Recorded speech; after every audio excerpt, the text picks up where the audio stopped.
Shalom, shalom. All praise, glory, and honor be unto Yahweh by Hashem, Yahweh Shai by Hashem, Achak Wadash. Peace and double honor to the apostles and elders of Great Millstone, the men that taught us the truth, that rule well in truth and in doctrine. Shalom to the elect.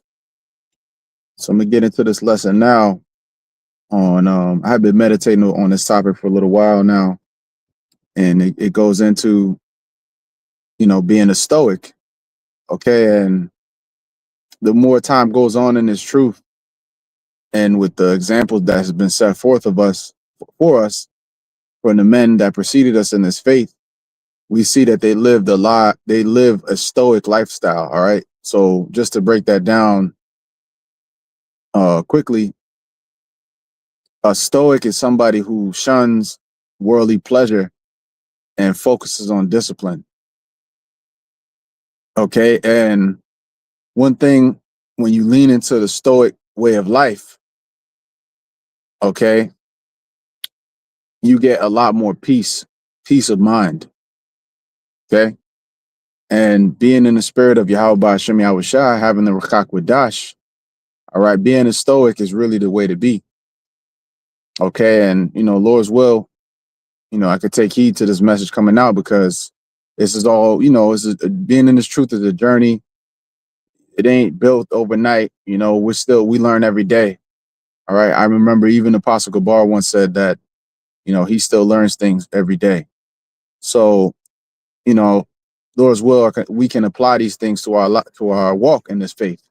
All right. Which is, having discipline, because what happens is you realize how peaceful it is when you trim the fat. All right. When I say trim the fat, I mean cut off the unnecessary aspects of this life. Okay. Cut off those unnecessary aspects, whether it be a woman, whether it be family members, whether it be, hey, it could be a job, it could be something that's bringing you down in the spirit, and you just cut it off. Okay. One thing about a man that is Stoic, he's not afraid to cut things off at an instant. Okay. If it's not beneficial to his walk. All right. And to really live a reserved life, it's a lot of times it's a life of seclusion. Not to say you ain't going to go out, but most of the times, we keep to ourselves, mind our business, and continue to serve Yahweh Ba'Shem Yahweh Shai. So I have a few precepts. I actually wrote down a few for this one. Just a couple. If anything else comes to mind, Lord's will, I could grab that too. But this is starting off in Philippians.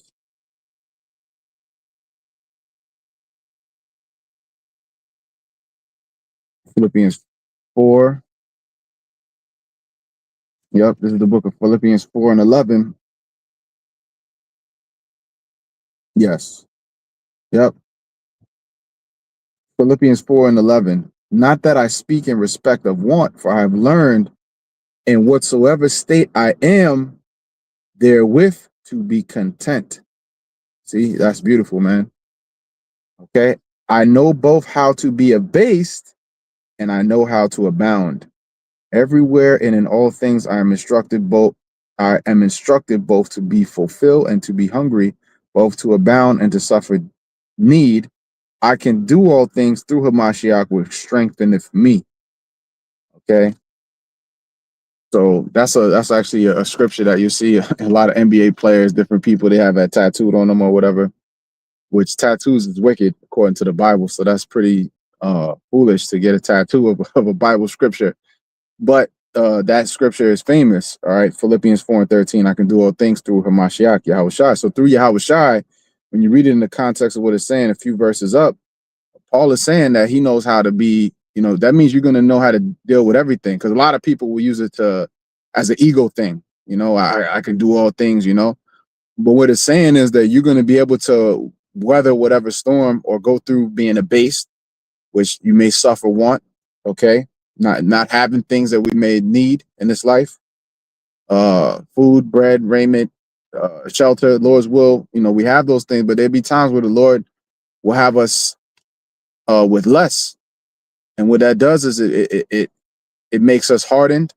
The scripture says to what? Endure hardness as a good soldier of Yahweh Shai.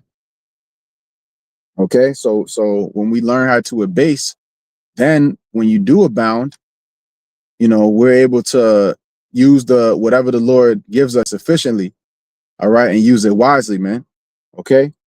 So that's why it says, I'm gonna read it again. Really, the point was in the 11th verse, but the verses after that are good too for this lesson.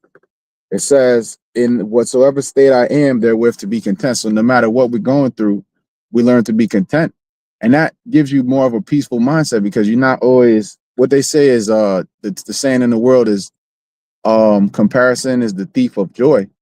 All right. So we're not worried about comparing ourselves to the next man or what the next man got, coveting after somebody else's goods. Whatever the Lord has us going through, that's our lot. That's what we got to deal with. All right. So when we have a stoic mindset of embracing suffering, embracing logical thinking, embracing solution oriented thinking, discipline, tapping into those things instead of worldly pleasures, which those things a lot of times, it'll make you feel good for a moment. And then afterwards you crash. It's like coffee or alcohol. You have you might get a headache afterwards. You get a hangover. Okay, certain things will give you a high for a second, but um, having that stoic mindset, that peace that comes with it, it becomes addictive, man. Because I was just meditating on, how brothers deal with our issues and whatnot, but overall, our lives are a lot more peaceful, all right, than these people. The Lord sends adversity, of course, into our lives, but when you look at how people in the world, their lives is super hectic, man, super chaotic, especially these women. They love chaos. I think Apostle Tahar call them chaos goblins. All right, chaos goblins. They love to gobble. That's for sure. They gobble every Tom, Dick, and Harry up the street. But you know, but they are chaos goblins, man. They feed off of chaos, man. They if there's some kind of peace, they want to destroy that peace. If a man has peace, they even have certain women going online now, which I didn't want to be getting on the damn woman again, but here we are. It's just a spirit, man. But you have certain women that are saying now that when they see a man that's quietly living his life and he's in peace, that it just bothers them, it irks them, it gives them the ick. That's what they call it. It gives them the ick when they see a man that's at peace because they have demons on them.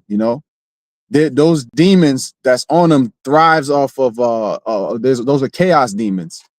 So if there's something that's peaceful, like if it's let's say a symbol to represent it would be like a clean water fountain. That's not enough for them. They have to sully it. They have to destroy it. They can't just appreciate something in its genuine, pure state. They have to come with, I have to do this and do that, and they're not happy until they destroy. Okay, they're not happy until they destroy. They are of their father, the devil.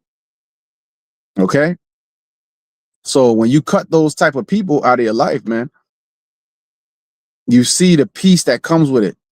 Because a lot of us brothers, we have dealt with these type of chaotic people, females, all right, or people that we knew from the world, or family members that were also chaos goblins, and you just cut yourself off and you just watch their life play out, and they end up crashing and burn. They do a great job of fucking their own life up, but you just want to stay away from that. That there's about to be a crash or an explosion or big trouble, and it's like shit. I'm gonna withdraw myself from the situation, and that's the lifestyle of a stoic. Okay, but again, it says that we have to be content, with everything that we have, man. Whatever the Lord gives us, we got to be content with it.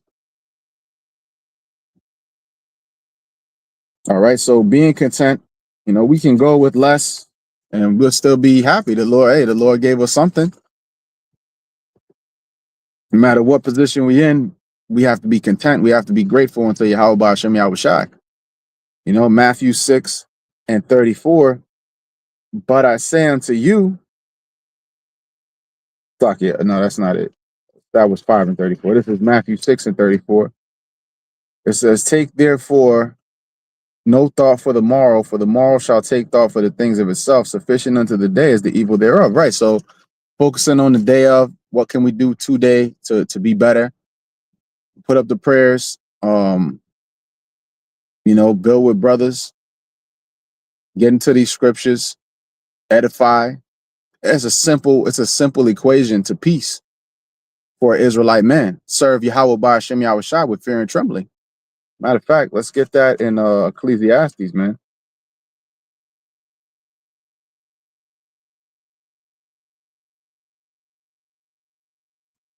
I think it's in the last chapter, the book of Ecclesiastes. Okay, this is Ecclesiastes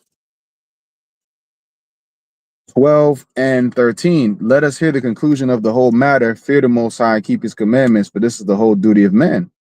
For the Most High shall bring every work into judgment with every secret thing, whether it be good or whether it be evil. So judgment is coming. All right. So what do we have to do? We have to hear the conclusion of the whole matter, fear the Most High, and keep his commandments. But that's the whole duty of man. Okay, that's the whole duty. Okay, the duty is to serve Yahweh by Hashem Yahweh Shai with fear and trembling. Fear the Most High, keep his commandments. That's a simple equation to peace, man. Peace. See, Yahweh Shai is also known as the Prince of Peace. Okay, and Yahweh Shai, he is the spirit that he gave us is also what? The comforter. Okay, the comforter is the Rachak Wadash. So that gives us a certain peace. So the more peace you have, when you have peace in your life, you want to protect your peace. And being in that stoic mindset which the scriptures teach that, to be disciplined, to not be involved with the rudiments of this world. Okay, that when you have that peace, you want to protect that peace. And the best way to protect that peace is to stay in the spirit of Yahweh Hashem Yahweh Shai and remain in the stoic mindset. Okay. There's balance. Of course, you might go out every so often, you might do certain things, but really we in a time where even all those things is getting cut off. So what are you left with? I believe the elder brother, Kazaki Allah did the lesson a while back. It's just popping in my mind now about just play the crib, Jake, because sometimes you see people out there, you see people doing their thing. You might want to go out, but a lot of times it ain't nothing but trouble and a bunch of Satanism going on out there. All right, a bunch of wickedness, man, which leads to more heartache. All right, more pain. You're just gonna bring more trouble upon yourself a lot of the time. So playing the crib, hey man, we pay rent for a good reason. Okay, and the rent, whatever you got, rent, mortgage, whatever it is, ultimately it's all a form of rent. Even when you have a house and you own it, you still got to pay property taxes, so that's rent too. But put that money to good use and enjoy it. There'd be certain memes popping up where people will say, what am I going to do on Saturday night? I'm going to be enjoying my rent. In other words, I'm going to be enjoying the place that I pay my hard-earned money for, and sit my ass at home and enjoy it. And that peace, when you have that peace, man, and you eliminate those chaotic elements, that becomes addictive, man. You don't want nothing to disturb that peace, especially in this wicked, evil world that we live in. In the kingdom, we're going to be able to be, in the kingdom, we're going to have righteousness written within us, man. So we're going to be able to be on Front Street with righteousness. But in this world, we have to be reserved. We got to be ducked off, tucked off to the side, mind our business, stay out of harm's way. All right. Stay out of trouble. So there's a lot of different elements. We're not in our kingdom. So we have to have this level of discipline. Okay. So that we can get to the kingdom, so we can get to the crown of life. All right. But that, again, I'm just drilling that point, and I'm going to grab a couple more and then close this thing out. But that peace becomes so addictive, man. You don't want to lose that peace. So that's a good thing to become addicted to, this truth of Yahweh Ba'ashem Yahweh Shai. All right. And then when those thoughts pop in, which is fleshly thoughts and different things, you think about the peace that you have and how it could disturb your peace. And these are all things that, I'm saying for myself, first and foremost, I'm personally working on. It's not like I'm saying it like I got it all figured out. And it's like I'm speaking down to y'all brothers, because I'm just a brother too. So everything I'm saying, Lord's will, I could take heed to it.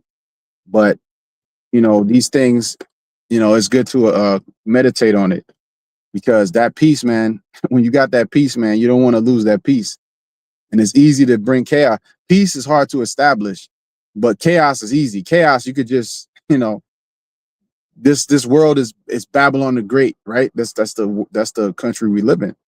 Babylon the Great. That's the empire we live in, and it's filled with chaos. It's filled with demons. It's filled with harm and pain, and we got enough on our plate already. So the little bit of peace that the Lord, which is actually a great peace in the spirit, but I'm saying, in the spirit and also in your everyday life, the peace that the Lord gave us, aside from everything we got to deal with, maintain that peace by being a stoic, man. That's the best way to be. The older I get in this faith, I'm realizing that more and more every day. And that's why the spirit jumped on me to do this, man. Because earlier in the faith, you're learning things, and you hit your head a few times, and you realize, like, damn, I'm bringing a lot of shit upon myself that I don't need to be even dealing with. But that only comes with more experience. We learn, if you knew better, you do better, right? That's the saying. Yep. First Timothy 6:6. But godliness with contentment is great gain. But we brought nothing into this world, and it's certain we can carry nothing out. Right? We're not taking nothing that's in this current life with us on the chariot. Only thing that's going up is our spirit. Even the body that we're in is not going up. Okay. So, that's why we have to, godliness with contentment is great gain. Be grateful for whatever the Lord is giving us, man, because he gave us the ultimate riches, man. All right. Matter of fact, I was reading this earlier, 2 Corinthians 6, and mentions us. Yeah, 2 Corinthians 6:14. Be not unequally yoked together with unbelievers. For what fellowship have righteousness with unrighteousness, and what communion hath light with darkness? You see, so there, we can't be unequally yoked. We can't be amongst these people because they're in darkness, and the darkness leads to chaos. The light that we have, if you don't have a light on the path that you're walking, how are you going to know where you're going? You're going to end up lost in the forest somewhere. But if you have a light, if you have a lamp with you, which is this knowledge, wisdom, and understanding, you'll have a clear path ahead of you. And that leads to peace. Because who wants to be lost wandering around, man? We already done went through that, 40 years walking around in the wilderness, man, in the desert. Okay. This is going up, though, actually. That was a good one, but I did want to get, 2 Corinthians 6:10. As sorrowful, yet always rejoicing. Yeah, we're sorrowful because we're in this world and we're not in the kingdom yet. All right. But we're rejoicing because we have hope and we know that it's coming soon. And we're watching for what's happening. So we know based on the signs that it's coming soon. As poor, yet making many rich. As having nothing, yet possessing all things. You see? What do we possess? This knowledge of wisdom and understanding. That's all things. Okay. So as poor, we're poor in this current world according to the standard of this life of this world. We may be poor, but yet we're making many rich. How? By teaching this word, man. All right, teaching this knowledge of wisdom and understanding is making many rich, spiritually rich, storing up treasures in heaven. All right. So I had one more. I'm gonna go ahead and grab it real quick. This is let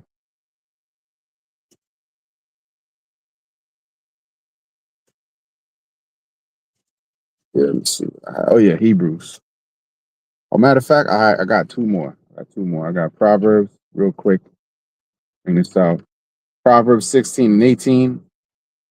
Oh, 16:8. Better is a little with righteousness than great revenues without right. You see? So be content with the little bit that we have and lean into that stoic lifestyle. Certain brothers will be more stoic than others. Yep. Hey, brother, you said it. That's beautiful, man. Yep.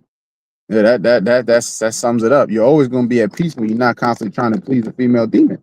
Yeah, because you can't please somebody who hates themselves.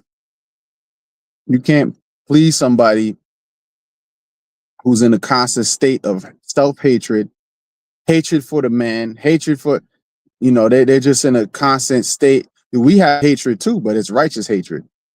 Okay. But yeah, when you trying to please, that's the number one way to destroy your peace, man. And that's the Epicurean lifestyle. A lot of men, they go and their whole life goal, which that's another aspect of this lesson that I wanted to tap into more. But Lord's will, I could go into it at another time. But I'll briefly touch upon it. Is the opposite end of the spectrum is somebody that's Epicurean that lives just to have pleasure, and they will be up their woman's ass most of the time. A man that's in that type of mindset. All right. And what does that lead to? A lot of sorrow, man. All right. Imagine you spend so much invested in this and it's so shaky. It's fickle. Okay. It could change. It's subject to change because that's how women are. So you pour all this into an empty vessel. And then when it's all said and done, she leave your ass and take half of your money. Okay. So that's another major aspect of peace, of being a Stoic. Is not engaging. That doesn't mean you don't deal with women at all, but it means you're very selective and you don't just go just because it's there, just because it's available. You have a certain criteria, a certain standard, So, that's a good way to definitely be, man. But again, better is a little wit, righteousness than great revenues without right. See, and that's these people of this world. They want to acquire all these things, but morally, spiritually, in the terms of their bank account with the Lord is piss poor, man. It's empty. Okay, they're spiritually broke, but they have things. They have money. I'm gonna read this and I'm gonna close it out. And yep, that's it. Many have gone out of their wits over women, and that's a major way to destroy your peace. Hebrews 12:7. If ye endure chastening, the Most High dealeth with you as with sons. For what son is he whom the Father chasteneth not? But if ye be without chastisement, wherefore all are partakers, then are ye bastards and not sons. Furthermore, we have had fathers of our flesh which corrected us, and we gave them reverence. Shall we not much rather be in subjection unto the Father of spirits and live? You see, so we need to be chastised, and after being chastised a certain amount of the truth, we impose, when you end up getting hit with a certain punch, like I think LD Ashawam will be bringing this out. Eventually, you're going to be moving different so that you don't keep getting hit with that punch. And, applying it to this lesson and this topic, a major way to do that is to impose a discipline on ourselves so that the Lord don't have to, we're going to get chastised anyways, but you know what I'm saying, that when you have a certain level of discipline, it clears out a lot of bullshit. It clears out a lot of problems. It clears out a lot of chaos, man. All right. So the spirit it's ultimately all the Lord anyways, but the spirit is on us that apply the discipline to ourselves before the Lord got to check us. I think that other brothers have done lessons on that topic as well, of basically handle it before the Lord handle it. You don't want to let it get out of hand, and then it comes to the point where the Lord has to address it. We better off just addressing it up front and examining ourselves, man, and praying for discernment. All right, so lean into that disciplined lifestyle, man, because it pays off. You have more peace. You're gonna be more, you're gonna be, in a better mind frame to serve Yahweh Shem Yahushai. Okay, and it kills a lot of bullshit, man. All right, it kills a lot of bullshit. Okay, having that peace. Okay, so I'm gonna go ahead and close it out. All praise, glory, and honor be unto Yahweh Bahashem Yahushai Bahashem Chakwadash. Hey, shalom, shalom to the next one. Shalom.